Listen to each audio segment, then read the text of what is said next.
Testando. Conseguem me ouvir? Ó. Som. 1, 2. Agora voltou, mas está baixo. Pessoal, desculpa aí, um pequeno problema aqui com o nosso áudio. Estamos resolvendo aqui, tá? Boa noite aí a todos vocês. Novamente, desculpa aí pelo áudio. Então, bem-vindos aí. Obrigado pela presença, obrigado aí pela atenção, né? Aqui mais uma live aqui da Hybrid, né? Sempre aí preocupados em trazer.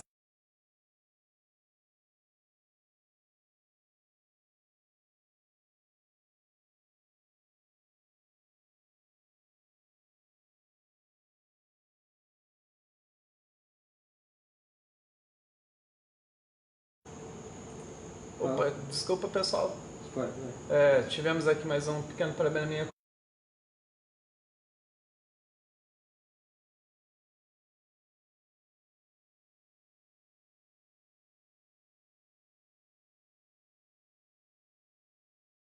Obrigado aí pessoal, desculpa aí os problemas do áudio. De novo. Não, mas daí tá com o tempo diferente, ali tá demorando mais. Aqui tá Ok, saindo. aqui tá saindo? Tá. Então tá, beleza. Beleza. Pessoal, de novo, boa noite, tá? Desculpa aí os pequenos problemas com o áudio, acredito que agora a gente consegue voltar aqui a falar, tá? Então, mais uma vez, obrigado aí pela presença de vocês e vamos aqui para um bate-papo, né? Sempre aí falando sobre eletrônica, então a gente vai estar intercalando aí, falando sobre sistema aula, sobre eletrônica, né? Hoje a gente volta ainda aqui com a nossa placa de ensaios, né? Parte aí do nosso curso de eletrônica aqui da Hybrid, né? Falando de oxigênio, né? Então já deixo a dica aí para quem tiver interesse, né? A gente vai mostrar aí uma boa novidade para teste de sensores de banda larga. E hoje vamos falar de uma coisa que é parte do dia a dia de você reparador, né? Que é como trabalhar com dois instrumentos muito comuns aí no nosso dia a dia. O bom e velho multímetro, tá? E também aqui o nosso osciloscópio, tá?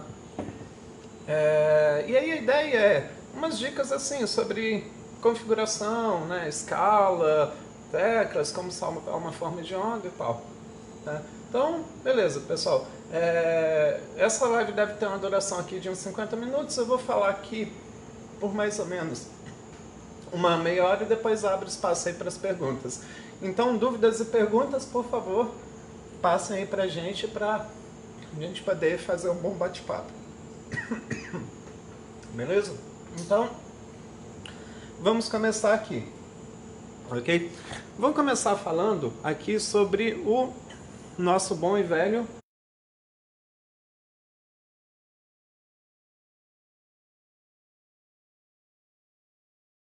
dia. Estão bastante acostumados a utilizá-lo, mas tem algumas dicas aqui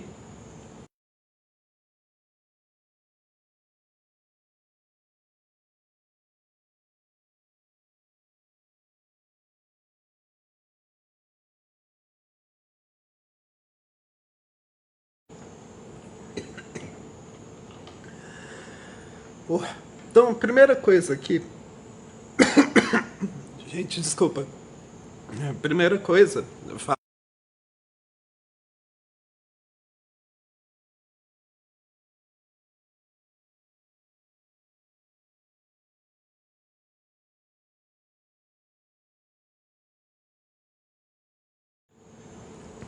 Porque eu tirei o som.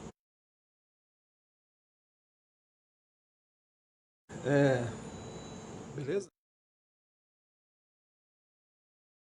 Problema técnico que foi pessoal. Mas vamos lá, né? Vou voltar aqui só com uma fala aqui bastante interessante. Então, abordar aqui um pouco a questão das escalas, né? A gente usa esse instrumento no nosso dia a dia e às vezes a gente deixa pular algumas coisas importantes, né? Que vale bastante prestar atenção, né? Então, essas escalas aqui, a importância das escalas do teu multímetro. Eu até escolhi aqui o uso de um multímetro mais simples, né? A gente tem aqui uns multímetros que já tem escala automática, mas a graça aqui é justamente mostrar a interferência que uma escolha errada pode fazer em um teste.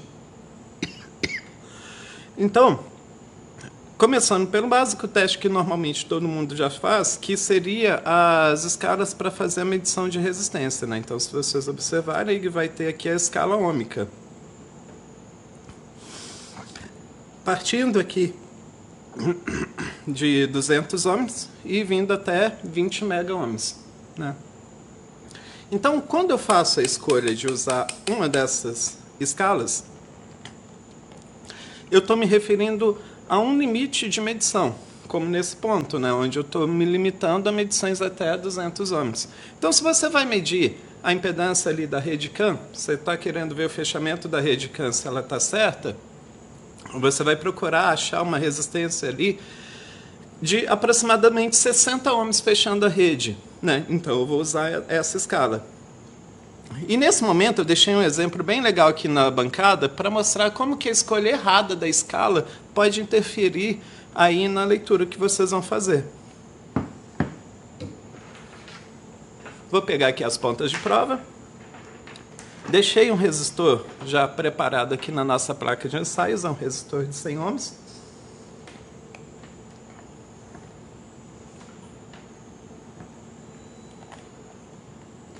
Vou colocar as pontas para fazer a medição dele.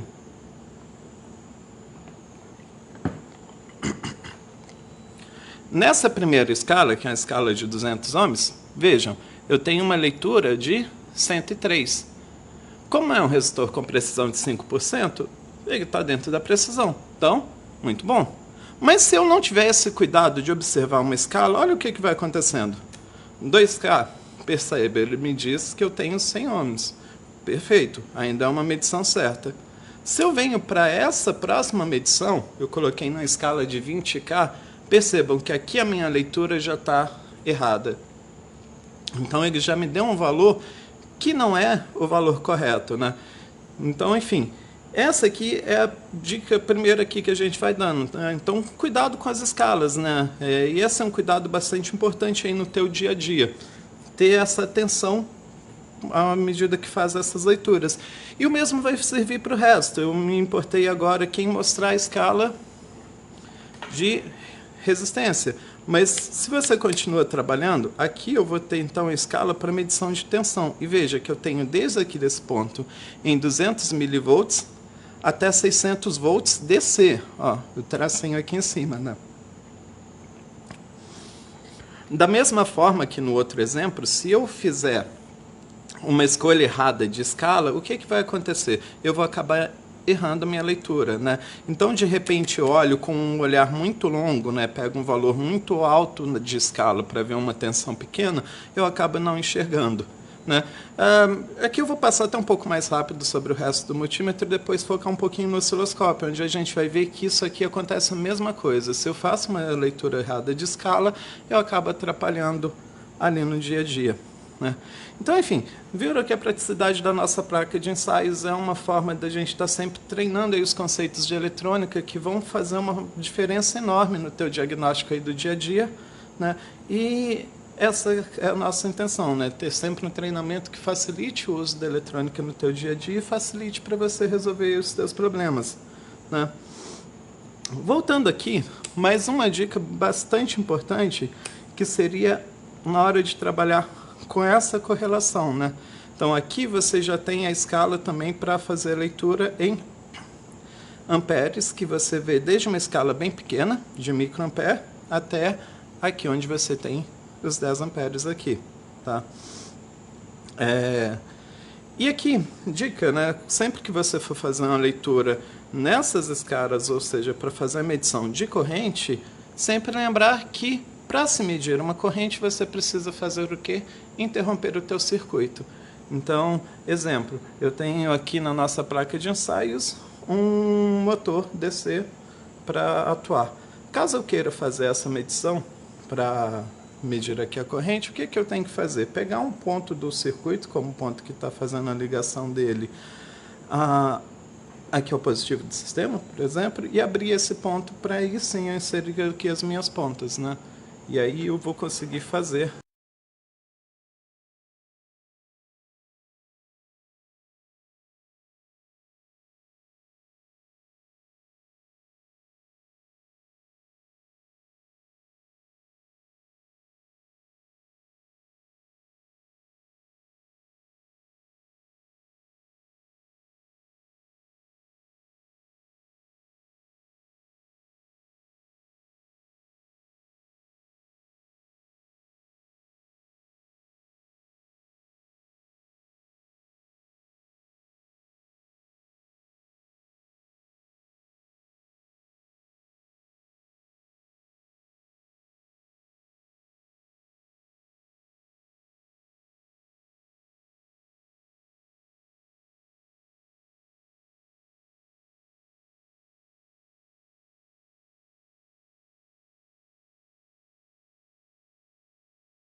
Som, teste. Ah, agora foi. Foi? Foi. Pessoal, desculpa aí, ficamos aqui um pouco sem áudio, mas está voltando. Tá? Podem me dizer se estão escutando aí?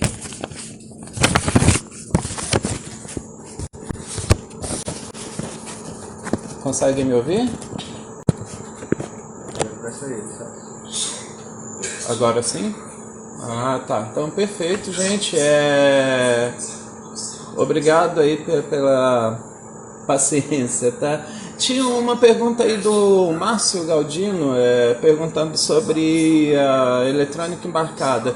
Então, Márcio, a ideia desse curso é justamente trabalhar com eletrônica embarcada, né? Então, a gente trabalha com os principais conceitos aí do gerenciamento, né? Então, primeiro vendo na bancada, né? E depois transferindo esse conhecimento para o dia a dia da oficina de vocês, né? Então, é uma ideia de um treinamento bastante prático e com as soluções aí. Então, depois vocês podem aí fazer um contato com o Alex, que é o nosso representante aí de vendas, né? O número vai estar aqui embaixo depois, beleza? Então é isso, gente. Voltando aqui, obrigado aí pela paciência de vocês. Tá. Então, eu estava falando aqui sobre a importância de se trabalhar na escala certa, né? Então, você tem um instrumento de medição e está realizando ali um teste em alguma coisa. Então, seja vendo a resposta de um sensor ou o fechamento de uma rede Candy que quer medir uma resistência, né, um sinal ali de um sincronismo, ter a preocupação de trabalhar sempre na escala certa é a primeira dica aqui que a gente está trazendo para o nosso dia a dia aí. Então, enfim, assim como eu mostrei aqui com o multímetro, a gente vai falar um pouco mais e com mais detalhamento aqui também sobre o osciloscópio, né? Eu, e voltando aqui, né, a gente está sempre trabalhando com os exemplos aqui da nossa placa de eletrônica, tá? E o foco é esse, né? É você ter esse domínio sobre como interpretar corretamente aquelas questões ali do teu dia a dia. Vou pedir aqui o nosso amigo Alex para trazer um pouco a imagem aqui para a placa de eletrônica e trabalhar um outro conceito que falta fechar aqui. É um outro teste muito importante, uma utilização do multímetro que às vezes a gente acaba deixando um pouco de lado. Muitos dos que já passaram aqui com a gente já sabem a importância que tem essa escala de medição. E eu vou falar um pouquinho dela aqui agora. Né? Então, Então, vocês se estão observando aqui, né, essa escala que é do teste teste de continuidade, ou esse símbolo, né? Que é esse triângulo com a setinha na frente representando um diodo. Né? Esse teste é o teste de queda de tensão. Né? Então, o que eu vejo quando coloco nesse teste? Então, o aparelho aqui, o multímetro, ele vai inserir uma tensão no sistema e vai ver o quanto que retorna, o quanto que foi perdido. E nisso ele sabe o quanto que algum determinado componente está causando como queda de tensão. Eu vou dar aqui o exemplo de um diodo. Tá? Então, eu coloquei aqui dos dois lados do diodo e vou fazer a medição. E veja, ele dá uma queda de tensão de aproximadamente 0,6 volts, né? Que é justamente a curva ali para o diodo começar a conduzir. Né? A importância dessa escala, quando eu for fazer um teste de um MOSFET, de um transistor, né? Que são testes muito comuns aí para quem está trabalhando aqui, como a gente tem a linha de reparo de centrais, né? Então, é uma funcionalidade do multímetro aí bastante utilizada. Né? Então, aí uma dica legal aí para o dia a dia de vocês. Dando sequência aqui, então vamos falar um pouco sobre o nosso osciloscópio. Tá? Mas antes de falar realmente ali, de mostrar os botões, essas funções principais, o que vem a ser essa ferramenta, né? Qual que é a sequência do osciloscópio? O que ele é? Nada mais é do que um aparelho que vai fazer uma medição gráfica, né?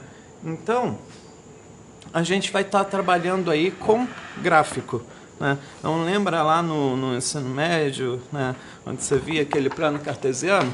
Estamos de novo aqui falando exatamente desse tema, né? Então, o que eu tenho aqui?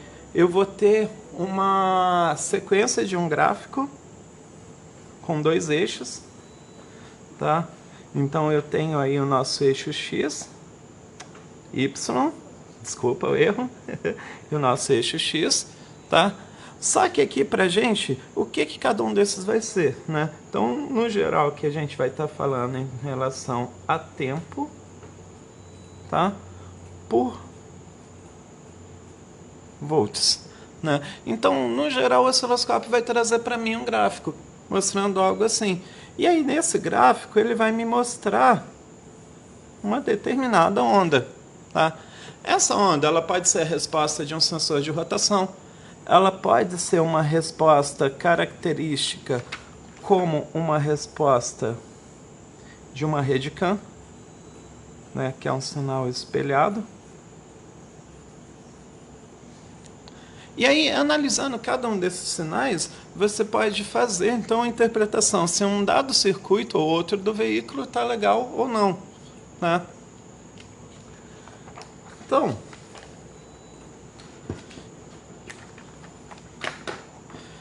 voltando aqui para a tela do osciloscópio, vou pedir aqui para trocar a câmera. Tá?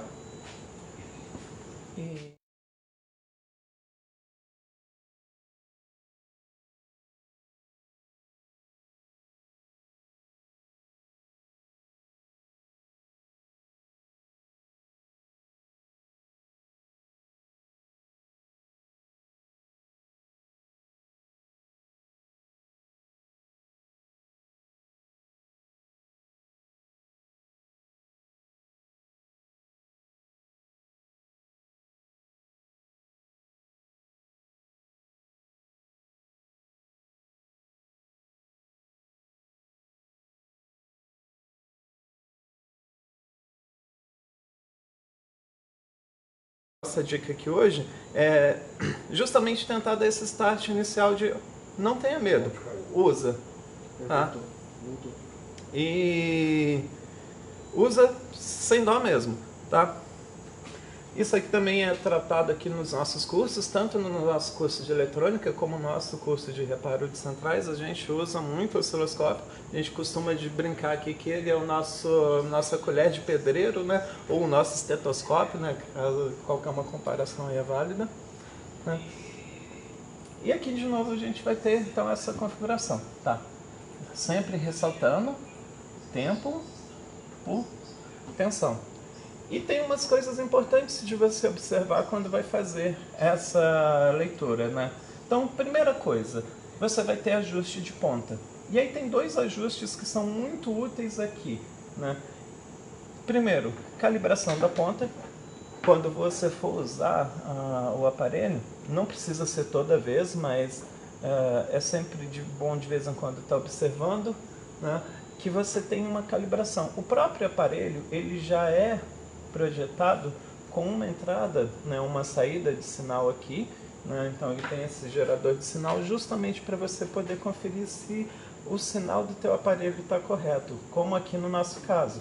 Então você vê uma onda bem nítida e veja que ela não tem distorções. Eu vou causar aqui uma distorção só para dar o exemplo do que seria um aparelho desregulado, que seria essa condição, tá?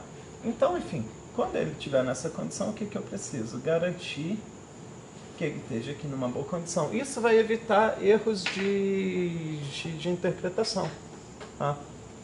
Beleza. Isso aí foi nossa primeira dica aqui, tá? Outra dica aqui importante é configurar a ponta. Então esses botões vão indicar que canal eu estou usando. O meu aparelho aqui tem 2 canais, mas eu posso ter aparelho com 4 canais, né? Há modelos no mercado com até 8 canais, né? Então eu posso escolher entre qual deles eu uso, e quando eu escolho, eu tenho aqui também como configurar se eu vou estar usando DC para correntes contínuas, né, tensões contínuas, ou AC, no caso se eu tivesse aqui um sinal AC. Na nossa linha é sempre DC, então sempre deixa em DC. A configuração de ponta, né? E isso aí é uma preocupação importante também. Você vai ver que as pontas, elas têm a configuração que vai estar entre vezes 1 e vezes 10. E eu também tenho que informar isso aqui para o aparelho, se eu estou em vezes 1 e vezes 10. Tá? Tem outras configurações aqui, mas essas são as duas importantes para a gente falar aqui hoje. Tá? Outra... Você consegue dar uma limpada na câmera? Ela está muito embaçada. Só um minuto aqui, pessoal. Deixa eu só dar uma melhorada aqui na nossa câmera. Acho que melhorou um pouquinho. Tá? Então, voltando aqui ao uso do nosso aparelho, olha só, já falamos aqui sobre a configuração da ponta, né? Falamos aqui sobre a calibração, né? E aí você tem os botões que são para controle do aparelho. Às vezes ele muda um pouquinho de posição de um osciloscópio para outro, mas no geral é sempre a mesma ideia. Você vai ter controle vertical, tá? Vertical sempre é o eixo X, é o eixo da tensão. Horizontal sempre... eu falei X errado aqui, gente, desculpa, ó, mais um erro. O vertical sempre o eixo Y, o eixo das tensões, tá? Me corrigindo aqui. O horizontal sempre o eixo X, né, que vai ser a escala do tempo. Então essas duas aqui são as duas escalas que vocês mais vão utilizar, né? E qual que é a importância de saber mexer nelas? E aqui eu vou dar um exemplo bem interessante, ó. De repente eu peguei um sinal e deixei ele assim bem confuso na tela, como aqui. Percebam que vocês não estão conseguindo entender o que tem aqui. Tem alguma coisa, mas não dá para ver o que. Por quê? As escalas aqui elas estão erradas, né? Então o meu volt por divisão que está sendo usado e o tempo por divisão que está sendo usado não estão os melhores valores, tá? E aí você pergunta, tá, mas que valor eu coloco, né? Não existe um valor certo. Qual que é a regra aqui? A regra o certo é o que eu consigo enxergar. Então eu vou sempre ajustar esses valores para aquilo que eu consigo enxergar na tela. veja que aqui, essa parte do eixo das tensões já ficou certo, porque esse controle é sempre o controle da tensão. Então eu consigo enxergar ele, só que ainda não consigo identificar minha onda. Por quê? O eixo horizontal, ele não está legal. Então o que eu vou fazer? Ajustar aqui, até que aquela forma de onda ela fique o quê? Compreensível, né? Então é de novo o ajuste da escala. Eu ajustei a minha escala de tensão, que agora eu tenho 1 volts por cada quadrado, e a escala de tempo com 500 microsegundos por cada quadrado aí da tela, né? Enxerguei assim, então o aparelho ele vai ter a capacidade de me informar as leituras com a precisão que eu preciso, né? Com a precisão ideal aqui para o meu teste. Beleza, pessoal? Então, essa aí é a nossa segunda dica, né? Então, os controles principais. Isso vai ser praticamente igual em todos os aparelhos.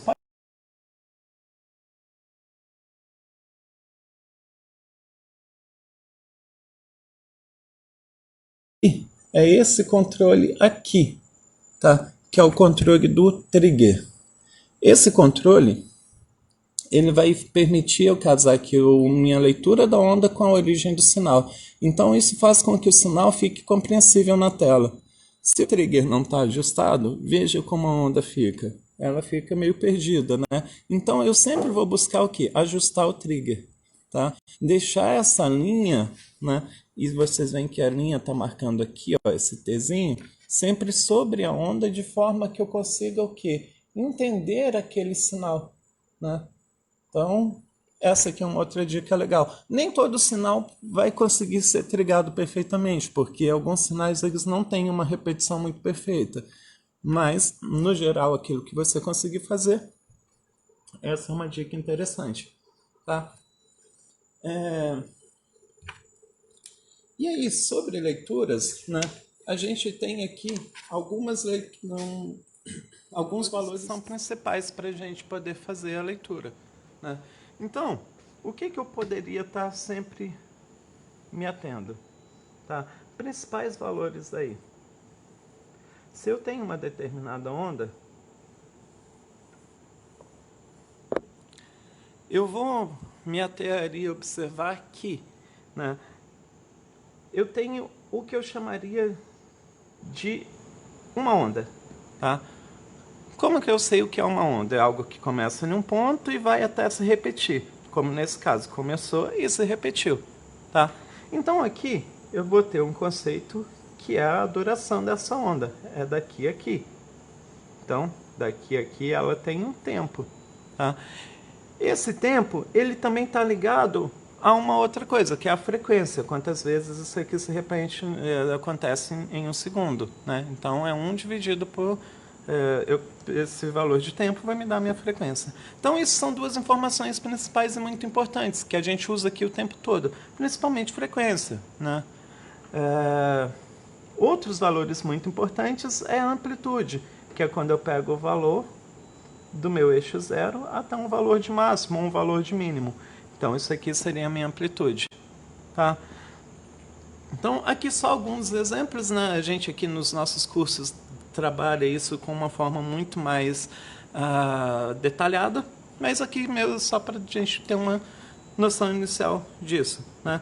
E aí a gente vai pegar para fazer uma medição, aproveitando aqui um exemplo da nossa placa de ensaios, né? Onde eu tenho um circuito bastante interessante aqui montado, né? Tem aqui um circuito de um sensor Hall, né? E aí a gente vai interpretar o sinal desse sensor Hall, que eu vou analisar ele aqui nesse ponto, e esse mesmo sinal vai ser jogado aqui para um MOSFET, né? E com ele eu vou fazer o acionamento de um bico injetor, né? Então esse aqui é um exemplo bem legal que a gente usa aqui no nosso dia a dia da Hybrid, nos treinamentos, né, no nosso curso de eletrônica, para entender como que acontece essa estratégia de atuação aí de um injetor, né? Então, a mesma estratégia que a gente monta aqui na placa é aquela que se encontra dentro do módulo de injeção do veículo, né? E esse é o nosso foco. Sempre trazer essa compreensão aí para você, nosso amigo reparador, de como que isso funciona aí no nosso dia a dia, tá? Então, beleza. Peguei aqui, montei o nosso circuito. eu vou pegar e montar aqui a nossa ponta de prova, tá? Primeira preocupação quando você vai fazer uma medição, você está ali a tua ponta de prova e precisa usar a referência dela, né?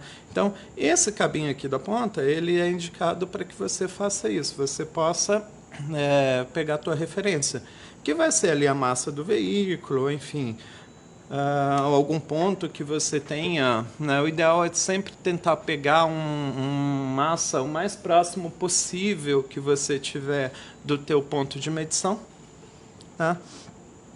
Essa ponta aqui da sonda, vocês veem que tem uma pontinha bem fina que vai te permitir realmente pegar com um detalhamento ali em algum sensor, enfim. Esse chapeuzinho ele é usado para você poder abraçar, por exemplo, um fio, e aí você não precisa ficar segurando o teu instrumento, tá?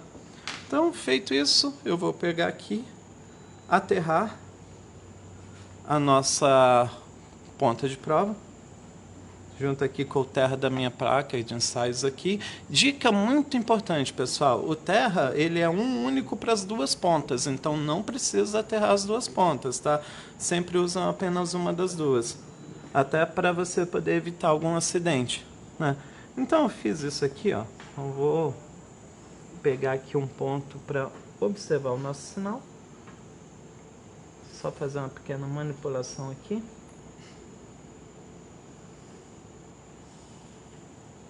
Consegui deixar até estático ali o nosso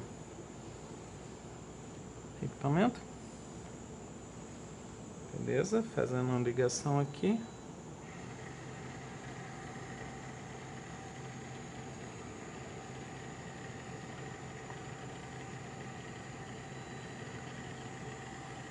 Ligando aqui o nosso motor e já vamos ter o nosso sinal. Opa, só um minutinho aqui, pessoal, que é no problema de percurso. Ué, não deu.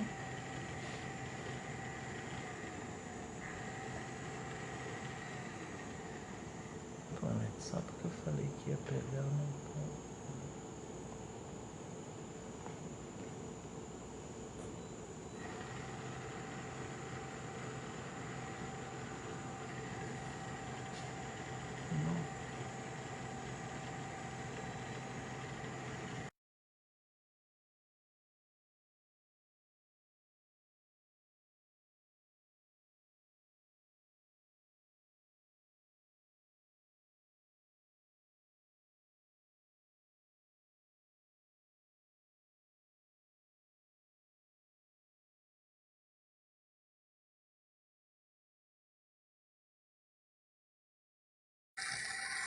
Beleza? Então, pessoal, aí eu estou focando no nosso osciloscópio, tá?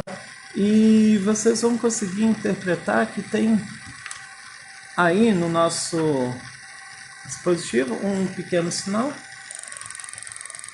Opa, agora já está um sinal mais evidente. Fazendo aqui uma pequena correção. Esse sinal é o daquele sensor Hall que está ali montado na nossa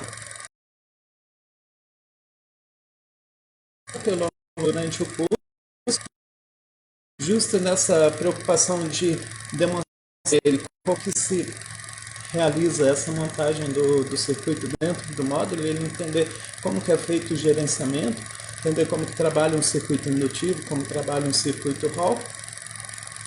E né, aqui eu vou até pedir aqui para nosso amigo Alex voltar a focar esse sinal aqui para gerar um pulso no bico injetor. Então ali vocês viram o sinal que foi monitorado a partir então da resposta aqui, né, do nosso sensor Hall, né, e eu posso aqui aproveitar também para observar o bico injetor, tá? E aí observando o sinal do bico injetor que está sendo acionado por esse MOSFET, né, inclusive eu posso pegar aqui mesmo no próprio terminal do MOSFET e monitorar.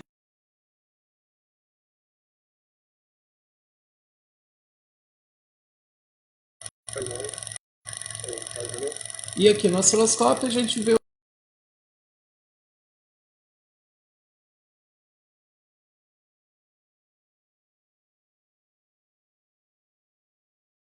Então vocês veem que ele tem um sinal mais quadradinho aqui, que é justamente os 12 volts que está chaveando o injetor, e perceba esse sinal maior.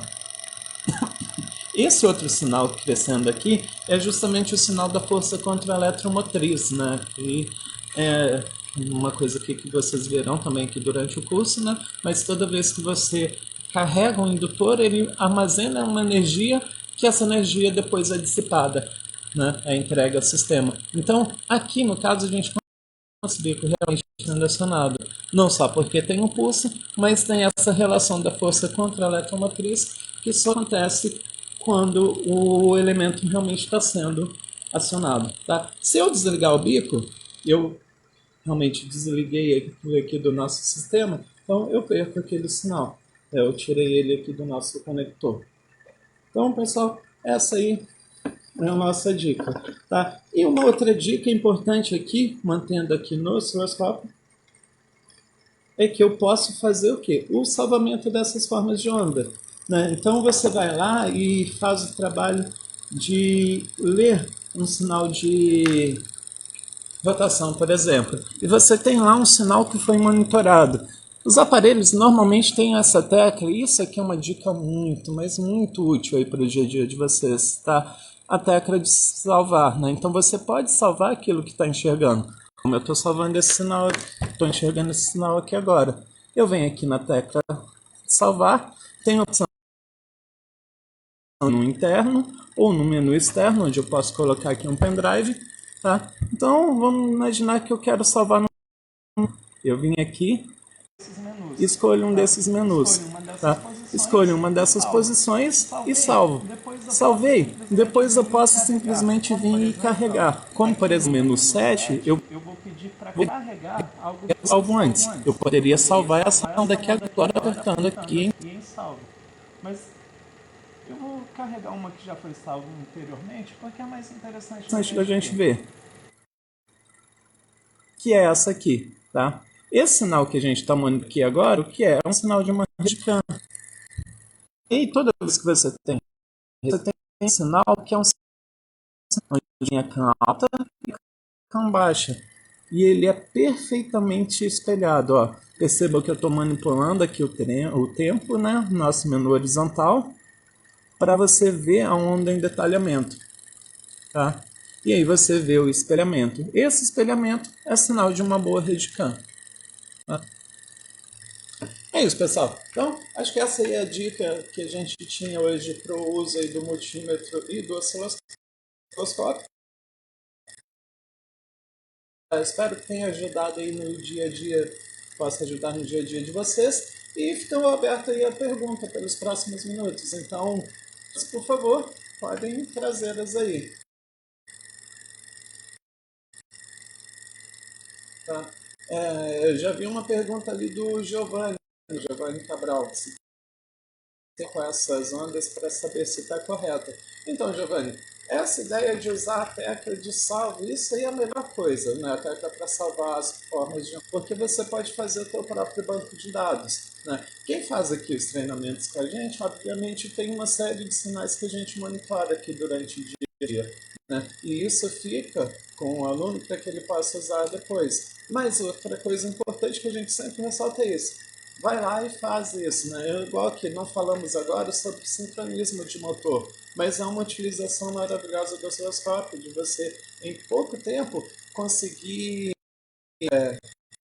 verificar se um sincronismo de um veículo está correto, né? Comparando ali o sinal dos sensores de rotação e fase, né? E aí, sim, a gente acaba trabalhando um pouco com essa ideia das referências, né? E tem umas dicas boas aí para dar durante os treinamentos. Mas pergunta aí.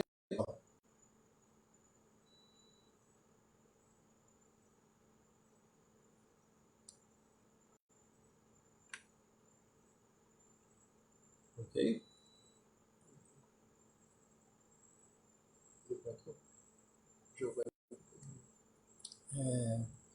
Então é isso. Então sempre lembrando dessas preocupações, né? Sempre a preocupação é com a escala, muito importante, né? Se você erra ali a escala, acaba tendo uma leitura que vai te levar a um engano, né? E para a tela do osciloscópio, o importante é sempre o sinal estar ali dentro do espaço da tela, né? Não deixar ele se perder ali. Então não existe um volt por divisão, um tempo por divisão correto, né? O ideal é estar sempre procurando deixar algo que você consiga enxergar, né? E eu deixo a dica aí que na nossa próxima live de eletrônica a gente vai estar trazendo aí uma novidade bastante interessante, que é um teste que até assim, que a gente está buscando trazer para facilitar o dia a dia do pessoal, que é o teste para os sensores de oxigênio de banda larga, né? Aqui no Hybrid nós já temos há um tempo o teste para os sensores de NX e estamos trabalhando também agora com o teste para sondas de banda larga. Então na próxima live sobre eletrônica a gente vai falar um pouco aí sobre sensores de oxigênio, né? Então falar um pouquinho ali de uma forma um pouco mais rápida sobre os de banda estreita e focar bastante aí nesses de banda larga que são muito presentes aí no nosso dia a dia. Então em vans, caminhonetes, né, alguns caminhões como os caminhões da MAN, então essas sondas de banda larga aí estão presentes. E a gente tem trabalhado aqui na Hybrid há um tempo para trazer uma boa solução aí para o mercado para facilitar o teste desses sensores. Beleza? Mais alguma pergunta, pessoal? Acho que não. Então, já que assim então não sei pergunta, eu vou agradecer imensamente. Legal, ó. Então, aí é uma pergunta do amigo aí, o Diego Benevides, né? Ele está perguntando, com o osciloscópio conseguimos pegar uma injeção fora da faixa de algum injetor como um raio, sem tirar o injetor? Bem, Diego, a gente consegue sim comparar a atuação dos injetores, né? Principalmente se você estiver fazendo um uso de algum instrumento como uma pinça perimétrica, né? É uma coisa que a gente acaba mostrando aqui no dia a dia. Então ali você consegue monitorar o consumo de corrente em cada atuador. E aí você vê ali o consumo de cada injetor. E de repente você tem um balanceamento muito fora entre um e outro, aí é possível sim fazer essa observação. Então, sim, nesse caso, você conseguir fazer uma avaliação como essa. Claro, a melhor avaliação realmente depois viu que tem uma discrepância, fazer o correto teste do injetor numa bancada de testes. Mas pelo menos já para ali uma solução ir bem. Beleza?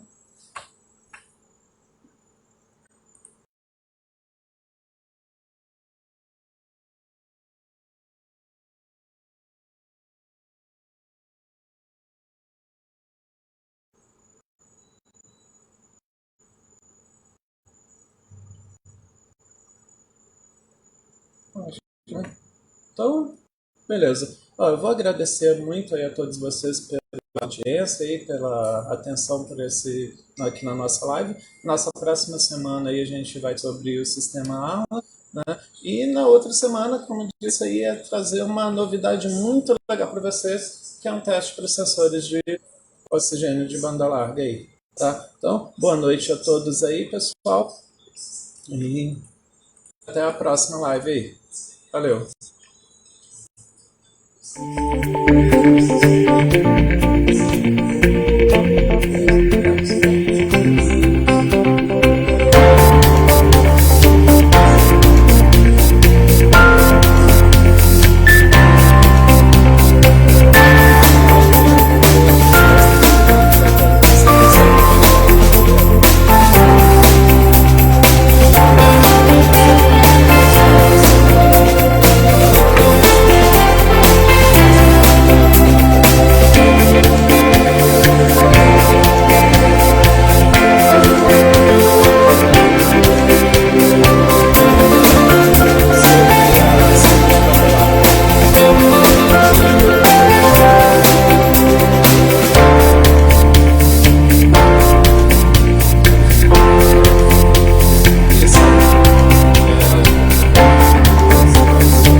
escrito ferramente. Apaga. Opa, você apagou tudo.